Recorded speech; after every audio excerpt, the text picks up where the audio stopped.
Buenos días, en nombre de la Sociedad para el Derecho al Trabajo y la Seguridad Social. Hoy día tenemos en el marco de nuestro 10º Congreso Nacional de Trabajo que se realiza en la ciudad de Arequipa de forma presencial los días 2, 3 y 4 de noviembre. Tenemos el agrado de contar con la presencia de un expositor que es el doctor Sergio Quiñones Infante. Sergio es abogado por la Universidad Católica del Perú, es además miembro de nuestra sociedad, tiene un máster en Trabajo y Política Social de la Universidad Autónoma de Barcelona, es docente de la Universidad Católica del Perú, además también ha sido director general de Defensoría, ha sido, perdón, director general, pero mejor estamos de nuevo, amigo, de nuevo, para pensarte bonito. Hechos fundamentales, perdón, ¿no? De la seguridad social. Director General de Derechos Fundamentales y Seguridad y Salud en el Trabajo. Perfecto. Entonces nada, empezamos de nuevo, sorry. Ya, dale. Buenos días a todos. En el marco del 10º Congreso Nacional de la Sociedad Peruana de Derecho al Trabajo y la Seguridad Social, hoy día contamos con la presencia del doctor Sergio Quiñones Infante. Sergio es abogado por la Pontificia Universidad Católica del Perú, además es docente en esa casa de estudios, tiene un máster en Trabajo y Política Social por la Universidad Autónoma de Barcelona, además es miembro de nuestra sociedad y ha tenido experiencia en el sector público siendo director general de la Oficina de Hechos Fundamentales y la Seguridad Social en el Ministerio de Trabajo, ha sido asesor también de la SUNAFIL y es autor de diversos libros y también artículos en materia laboral. Es un gusto tenerte, Sergio, con nosotros en el marco de este congreso que se realizará en la ciudad de Arequipa, que tendrá además una actividad presencial y que se va a concretar los días 2, 3 y 4 de noviembre del presente año, ¿no? ¿Qué tal, Sergio? Un gusto hablar contigo. Un gusto igualmente, Mauro. Muchas gracias por la invitación y a través tuyo agradecerle a la Sociedad Peruana de Derecho al Trabajo y de la Seguridad Social por esta gentil oportunidad de conversar contigo y con quienes nos puedan luego ver y oír acerca de los temas que se van a tratar en el Congreso. Perfecto. La ponencia que vas a realizar en el Congreso va a versar sobre políticas públicas para el fomento y la promoción del empleo formal. ¿Tú consideras, Sergio, que el tema trascendental de la problemática laboral sea la informalidad o hay unos temas adicionales que creen pueden ser más graves o más complicados en nuestro contexto actual?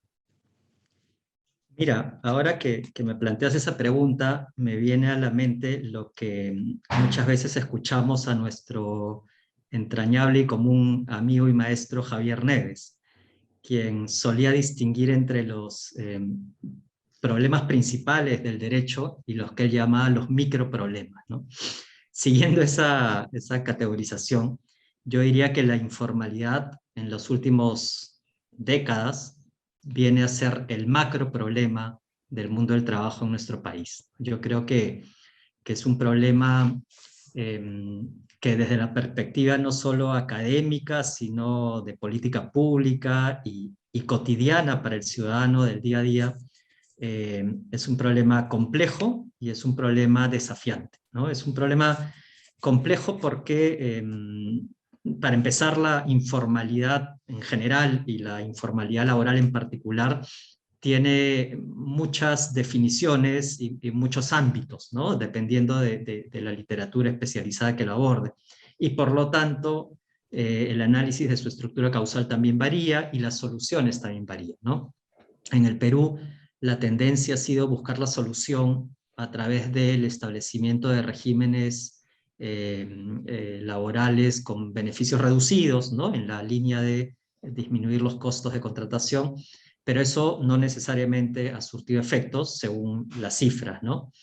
Y también es desafiante en la medida en que involucra múltiples aspectos de nuestra vida como sociedad, ¿no? Yo creo que un país con los niveles altísimos de informalidad laboral como es el Perú, que están bordeando el 77%, digamos, supone un desafío para el Estado, porque finalmente el Estado tiene un rol de garante de la institucionalidad que no lo estaría cumpliendo, un desafío para la economía, ¿no? Porque también distorsiona el juego de los agentes económicos, y un desafío que además desnudó completamente la pandemia, que es el de sobrevivir día a día, ¿no?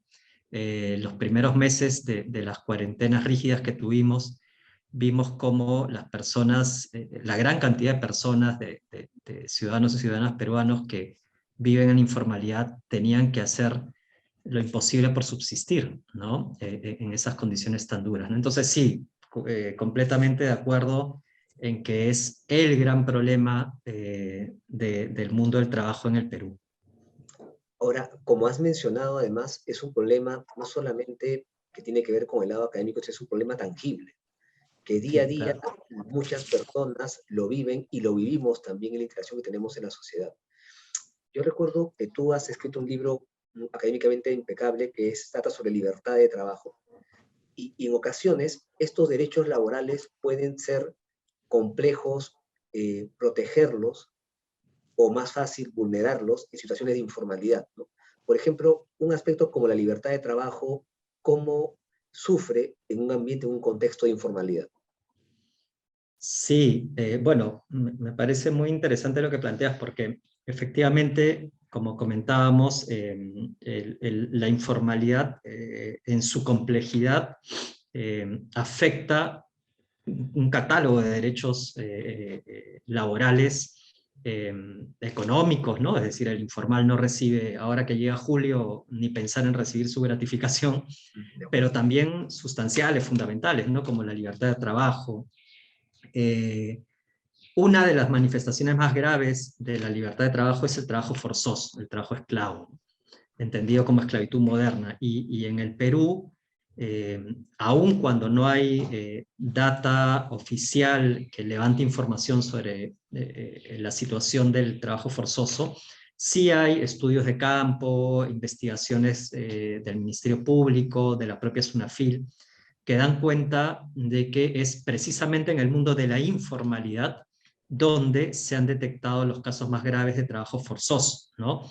Estamos pensando en la minería informal, en la tala ilegal de la madera, o en situaciones tan dramáticas como las que vimos hace unos 4 o 5 años atrás en una galería informal en el centro de Lima, donde 2 jóvenes fallecieron por estar literalmente encerrados en un container mientras trabajaban, ¿no? Y eso, evidentemente, se da en el mundo brutalmente informal, ¿no? De la economía y particularmente de la informalidad laboral, ¿no? Entonces, sí hay una relación causal entre informalidad y vulneración de derechos fundamentales como puede ser la libertad de trabajo. Claro. Y los exacerba, ¿no? O sea, algo que la informalidad a veces no somos conscientes, porque a veces, digamos, queremos verlo de manera romántica como emprendedores, como personas que están saliendo adelante, y eso muestra el carácter de la sociedad, ¿no? Pero en realidad la informalidad puede exacerbar situaciones límites como las que has mencionado, ¿no? Y eso me lleva a otra cuestión que parece también relevante comentarlo contigo, es que estos emprendedores, estos trabajadores autónomos, estas personas con negocio propio, hoy en día con la tecnología han empezado a proliferar y han empezado también a buscar espacios dentro de la sociedad más importantes, ¿no? Hablo de las aplicaciones tecnológicas que apoyan la idea de que alguien puede emprender de manera solitaria, que puede ser su propio jefe, ¿no? Autogenerarse empleo. Y ahí también podríamos tener un escenario donde la informalidad o ser emprendedor, ¿no? En situaciones donde la relación laboral parecía tener algunas dudas de configurarse para algunos, para otros no, pero también podríamos decir que la informalidad está ganando espacios justamente a raíz de este tipo de aplicaciones o temas tecnológicos que están avanzando, ¿no? Uh -huh. No sé si has podido sobre eso tener una reflexión. Sí, bueno, dos reflexiones sobre el particular, Mauro. La primera es que efectivamente lo que ahora comúnmente se denomina como el trabajo a través de plataformas, ¿no? Ya sea en plan de lo que se entiende como emprendimientos o a través de una aún indefinida prestación de servicios hacia estas plataformas, pero con absoluta independencia del debate que genere, si genera o no un vínculo laboral general o especial o no. Lo cierto es que también estos años de pandemia, si es que ya no antes, evidenciaban que en estos espacios no regulados se empiezan a generar situaciones de vulnerabilidad para los prestadores de servicios, pero también para los usuarios de esas plataformas, ¿no? Entonces, a mí me tocó liderar el grupo de trabajo que se constituyó en el ministerio para estudiar las condiciones en que se prestaban estos servicios en las plataformas, y en aquella oportunidad tuvimos a mano testimonios, información sobre, claro, situaciones de discriminación, situaciones de hostigamiento, jornadas extenuantes, o lo que era peor, ¿no? Nulas condiciones de seguridad y salud en el trabajo, a pesar de que eran labores de riesgo, ¿no? Eso era antes de la pandemia, estoy hablando de fines del 2019, ¿no? De Inicios del acuerdo. 20. Ahora, claro, habría que ver cómo esas condiciones han variado o no, ¿no? Si el ingreso de nuevos competidores en este mercado ha generado algunos niveles de beneficios o de protección social, ¿no? Pero la otra experiencia, que es también una en la que he tenido el privilegio de apoyar a la OIT como colaborador externo, es un proyecto que busca ver cómo implementar la recomendación 204 sobre el tránsito de la informalidad a la economía formal, ¿no? Y allí es interesante cómo ya se incorpora dentro del ámbito de la informalidad eh, a las prestaciones de servicios no reguladas, ¿no? Pensando en que la tecnología avanza día a día, y que va a haber siempre una brecha, ¿no? Entre lo que las nuevas tecnologías generan y el mundo del derecho, ¿no? Entonces, sí, ese es un núcleo que también hay que mirar y ver cómo regular. Como tú decías, no necesariamente en la línea de calificar o no de vínculo laboral, pero al menos llegar a consensos como que se requiere un mínimo de protección social, ¿no? De En acuerdo. materias básicas. Claro, porque de alguna manera estas situaciones complejas, para calificarlas como tú bien has mencionado, provoca un escenario de total inasistencia, de total falta de seguridad social, por ejemplo, y eso a la larga la misma sociedad va a tener un complejo problema más adelante para estas personas, ¿no? Cuando llegue a un tema de vejez, por ejemplo, enfermedades, por ejemplo, etcétera, ¿no? Sí, totalmente de acuerdo. Eh, este, esta situación de la informalidad, que estamos ahí, disculpa, estamos tocando y no por varios temas, pero me parecía más interesante verlo así, de manera un poco saltando con los temas, pero ya entrando al punto neurálgico de tu ponencia, ¿qué tipo de políticas usualmente los estados tienen para enfrentar la informalidad? Mira, por definición digamos, de la literatura especializada, pero también de las guías que el propio CEPLAN ha aprobado, toda política pública busca solucionar un problema público, ¿no? Valga la redundancia. ¿Y esto qué quiere decir? Quiere decir que es una situación de escasez, de deficiencia, de déficit, ¿no? De necesidad de la población, que demanda la actuación estatal, ¿no? Que los privados no los pueden resolver por sí mismos, ¿no? En consecuencia, una política pública que busca promover el empleo formal, el empleo decente, ataca, por definición, la informalidad laboral, ¿no? De allí variarán las formas en que se quiera abordar ese De acuerdo. problema, ¿no? O sea, en primer Entonces, lo lugar, común es primero se detecta el problema, que es importante en el tema de la informalidad. correcto, ¿no? Ahora, dependiendo de lo que se llama el árbol de problemas, ¿no? Del consenso respecto a cuáles son las causas de ese problema en un determinado país, en un determinado momento, se buscarán las soluciones, y eso se traducirá en servicios públicos por parte del Estado, ¿no? De acuerdo. Entonces, hay países en donde la informalidad laboral está claramente identificada y segmentada, por ejemplo,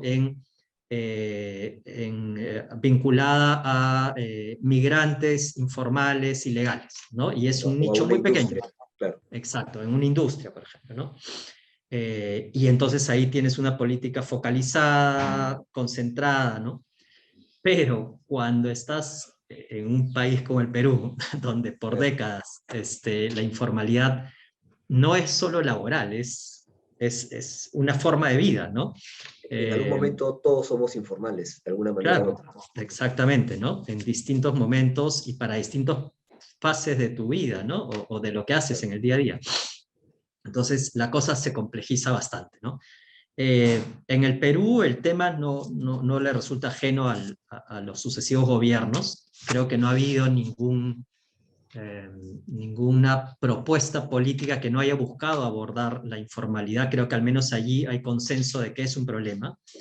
Eh, eh, Como decía, la mayoría de soluciones han ido por la línea de reducir los costos de contratación, pero más recientemente yo creo que la cosa ya está cambiando, se está reconociendo que es un problema sumamente complejo, que no tiene que ver única ni exclusivamente con los costos de la contratación, sino que tiene que ver también con el factor capital, ¿no? Tiene que ver con que el empresario tenga los incentivos suficientes para invertir en mejor tecnología, en la formación de su personal. O sea, no solo se trata de reducir costos, sino se trata de elevar los niveles de productividad y competitividad, ¿no?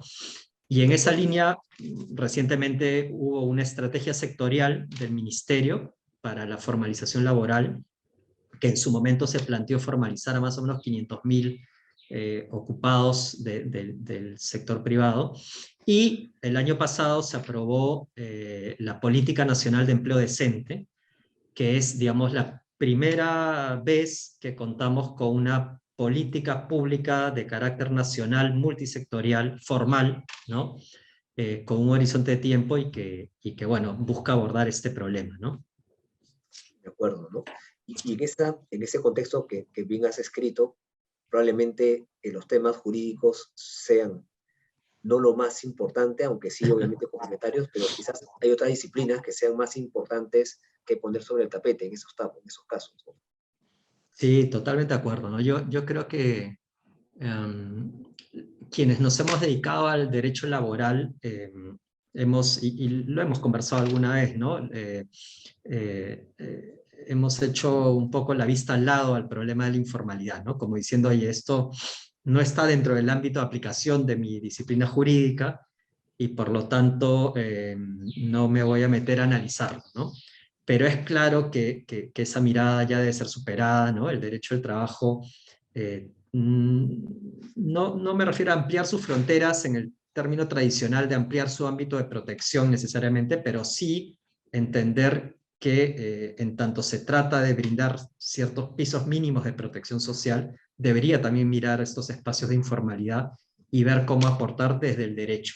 Pero es insuficiente, ¿no? Para analizar la problemática de la informalidad hay que ver el tema fundamentalmente económico, productivo, educativo, cultural, ¿no?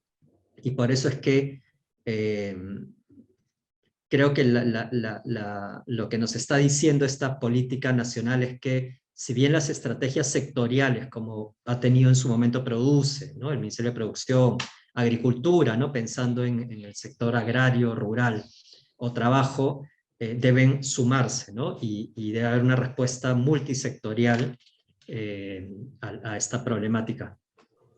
Eso es verdad, ¿no? Por eso nosotros cuando empezamos a coordinar el Congreso y teníamos como tema central la informalidad, se ha hecho el esfuerzo de tener expositores que vayan viendo la informalidad de distintas ópticas o ángulos, ¿no? El jurídico, el económico, el social, el privado, el público, desde la autoridad supervisora, fiscalizadora.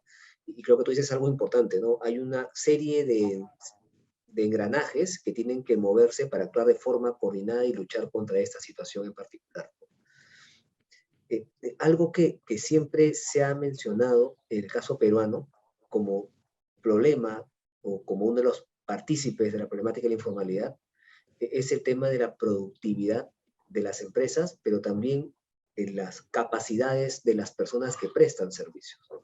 Mm. Eh, ¿Qué tipo de relación hay entre una empresa poco productiva y una persona con poca capacidad o con pocas competencias que hacen que esto pueda influenciar en mayor medida el tema de la informalidad? Sí, bueno, ambos son factores que en la mayoría de estudios sobre informalidad se mencionan, ¿no? El tema de la capacitación perdón, del trabajo, del factor trabajo y la productividad del factor capital, ¿no? Justamente te comentaba hace un momento que hay un proyecto en curso de la OIT para, digamos, plantear una agenda de formalización laboral en el marco ciertamente de las políticas públicas del Estado, ¿no? Pero para coadyuvar a ellas, pero a través del diálogo social, ¿no? O sea, que no sea una mirada vertical, estatal, sino, Impuesta. claro, exacto, sino dialogada, ¿no? Y es evidente la respuesta de ambas partes, ¿no? Los empresarios quieren incentivos para invertir en mayor productividad de sus empresas y los trabajadores, las organizaciones sindicales demandan mayores herramientas de capacitación, ¿no?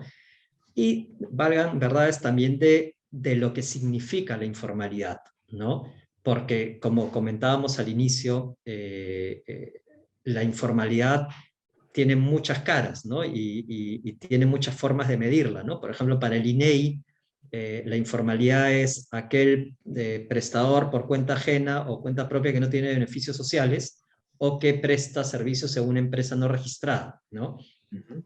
Pero la separa del subempleo, por ejemplo, ¿no? Quien gana menos del mínimo. Entonces, hay ahí varias cosas que ir afinando, ¿no? Pero volviendo a tu pregunta, están íntimamente vinculadas y ambas se reconocen como causas, coincidencia directa en la informalidad de las unidades productivas, ¿no?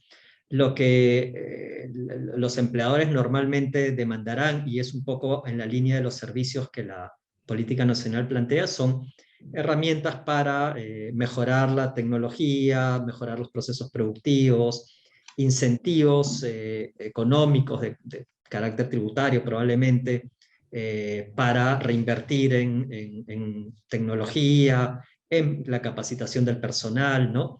Y los trabajadores lo que buscan es eso, ¿no? Mejores herramientas y formación para ser más productivos. Un tema allí que ciertamente va a generar siempre las controversias es que se ve como también las altas tasas de contratación temporal, la alta rotación, inciden negativamente en ese compromiso, ¿no? Del empleador y de su trabajador de invertir para capacitar y mejorar la productividad, ¿no? Cuando tu mirada es cortoplacista, ¿no? Y de alta rotación y eso, pues ese compromiso que involucra un mediano o largo plazo difícilmente se cumple, ¿no? De acuerdo, ¿no?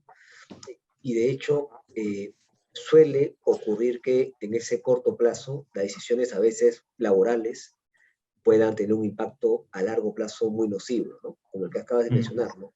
¿Cómo capacito, cómo contribuyo con la formación de mi personal si tiene un escenario de vida laboral corta o posiblemente mm, corta, ¿no? correcto. ¿Qué, qué factores, en tu experiencia, Sergio, eh, creen, fomentan un escenario de un trabajo informal, ¿no? Digamos, yo sé que es una pregunta muy abierta, pero me imagino que ha habido también por parte tuya, así como muchos dicen que es la poca flexibilidad laboral la que alimenta, la que hace crecer la informalidad. Me parece que esa mirada, errada o no, siempre va a ser incompleta, porque debe haber otro tipo de factores en la sociedad que también acrecienta esa posibilidad, Ujú, ¿no? Entonces, ujú. ¿tú qué crees, cuál crees que son esos factores que pueden existir, que alimenten, fomenten la informalidad en un escenario como el nuestro? Claro. Bueno, es una pregunta que creo va a tener distintas respuestas dependiendo de quién te la plantee, ¿no?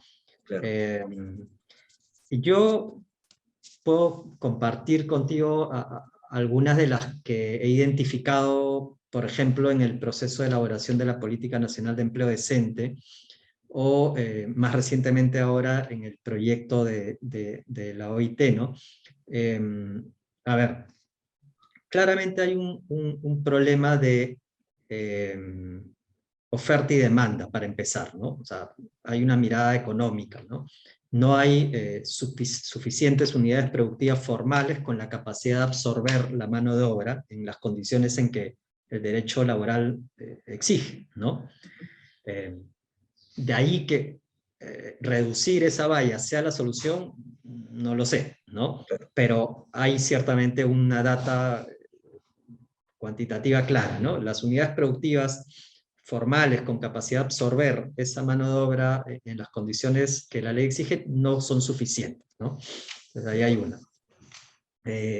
Luego está también un tema de formación educativa, ¿no? Y de capacitación, o sea, ya no tanto en la capacidad de la demanda de empleo, ¿no? Que viene de las unidades productivas, sino en la oferta de mano de obra, ¿no?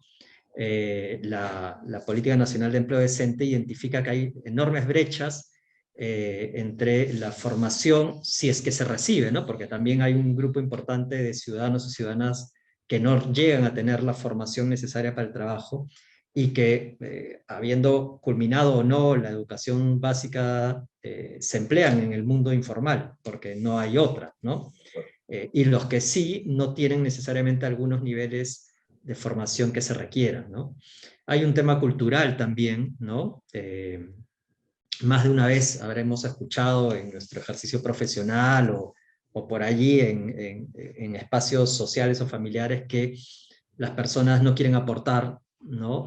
Porque prefieren que ese dinero, ese 10 o 12% del sueldo vaya a su flujo mensual recurrente, o la CTS, ¿no? Mira lo que pasa con la CTS cuando el Congreso decide liberarla, O la ¿no? AFP también, ¿no? O la AFP, o sea, hay unas necesidades materiales Inmediatas. exacerbadas por la pandemia que hacen que la mirada a futuro sea poco relevante cuando lo que necesitas es subsistir y llegar a fin de mes, ¿no? Entonces, hay una combinación cultural, hay una combinación del factor formativo, profesional, y hay ciertamente un factor de las unidades productivas, ¿no? De acuerdo. Cuando, perdóname solo para cerrar la idea, cuando ya no Por favor. hablamos de la informalidad ya más pura y dura, que ya llega a los límites de lo delictivo, ¿no? Porque no hay que perder de vista, por ejemplo, veía hace un par de domingos un reportaje sobre lo que sucede en La Pampa, en Puno, que es la meca de la minería ilegal, donde ya hablar de informalidad es quedarse corto, ¿no? Entonces ahí ya es otro nivel de abordaje, ¿no? Como sucedió con la tal ilegal en Ucayali, ¿no? O sea, ya allí la informalidad linda con lo delictivo, y es un mundo ya muchísimo más complicado, ¿no? De acuerdo, ¿no? Y lamentablemente Perú tiene varios casos de esos que tú también has estudiado en tus estudios y publicaciones de manera con mucha profundidad, ¿no? Sergio, tú eres educador y siempre un educador tiene un diálogo con los educandos, ¿no es cierto? Que es recíproco, pero también tiene técnicas para llegar a esas personas, ¿no? Si tú tuvieras que elegir, por ejemplo, películas sobre la informalidad, ¿cuál elegirías para una persona que quieras incorporarla a ese mundo de una manera, digamos, didáctica, ¿no? Es una buena pregunta. Um, la verdad es que estoy ya un poco desactualizado de las películas debido a mi reciente paternidad, pero recuerdo películas entrañables, ¿no? Que muestran las dificultades del mundo laboral. Eh, por ejemplo, Los lunes al sol, ¿no? Recursos humanos. O más recientemente una serie con la que me he enganchado, que es Peaky Blinders, que es una serie británica, y que es muy interesante desde la perspectiva laboral, porque se sitúa en las primeras décadas del siglo pasado. Muestra cómo está en su efervescencia la revolución industrial. También está entrando a tallar el comunismo, la organización de los sindicatos, los reclamos de las mujeres por igualdad salarial. Entonces también es bien interesante, me parece que muestra cómo el mundo del trabajo siempre está como un paso más allá del derecho al trabajo, ¿no? Es decir, el mundo del trabajo presenta fenómenos, dificultades y problemáticas que luego el ordenamiento trata de alcanzar y regular, ¿no? Y esta serie, al menos, que la he visto hace poco, me parece que muestra de manera muy, muy interesante el fenómeno laboral de ese momento, ¿no? Es interesante porque si nos damos cuenta a lo largo de la historia del derecho del trabajo, eh, ha habido una lucha por obtener derechos, en otras palabras, un trabajo con mejores beneficios, y si vamos con esa curva creciente, vamos a la lucha por tener un trabajo formal. Creo que Claro. sí, eso podríamos transversalmente ponerlo en cada escenario de vida que tiene el derecho al trabajo, ¿no? Que es una lucha Sí. incansable por beneficios, en otras palabras, por tener un trabajo, el acceso a un trabajo formal. Y Sergio, un si me gusto. Sí, permites, perdón. Sí, Mauro, por favor, dime. solo para no dejar de mencionarlo, ahora que comentas esto del compromiso, del derecho al trabajo por tener un empleo con derechos o un empleo decente, como se denomina ahora, no hay que perder de vista que como Estado estamos comprometidos a alcanzar unos ciertos metas de objetivos de desarrollo sostenible el 2030, ¿no? Y tan importante es el empleo formal decente que precisamente uno de esos objetivos, el ODS 8, es trabajo decente con crecimiento económico, ¿no? O sea, eh, no es un problema de laboralistas, ¿no? No es un problema de abogados o abogadas que se dedican al derecho laboral, no, es un problema de país y de planeta, ¿no? Porque las propias Naciones Unidas han declarado que un objetivo de desarrollo sostenible al 2030 es que toda la población tenga un trabajo decente con crecimiento económico, ¿no? Entonces, creo que eso nos debe llamar la atención a reflexionar con mayor profundidad sobre este problema y a esforzarnos por brindar las mejores soluciones que podamos pensar. De acuerdo, Sergio. Muchas gracias más bien por la disposición a esta entrevista. También agradecerte por participar en nuestro congreso, que saben, se realiza 2, 3 y 4 de noviembre en la ciudad de Arequipa. Va a ser un congreso presencial de la sociedad. Y nada, Sergio, te pediría por favor que invites a las personas a este congreso porque creo que va a ser de mucha utilidad para cualquier persona que esté interesada en el derecho del trabajo y sobre todo en el tema de la informalidad. Sí, sí, por supuesto, Mauro. Bueno, nada, agradecerte nuevamente a ti y a la sociedad por la invitación. Me ha parecido muy, muy bacán, muy interesante conversar contigo sobre estos temas. Y también invitar a todos y a todas quienes nos escuchan y ven a inscribirse y participar a este 10º Congreso de la Sociedad Peruana de Derecho del Trabajo y de la Seguridad Social.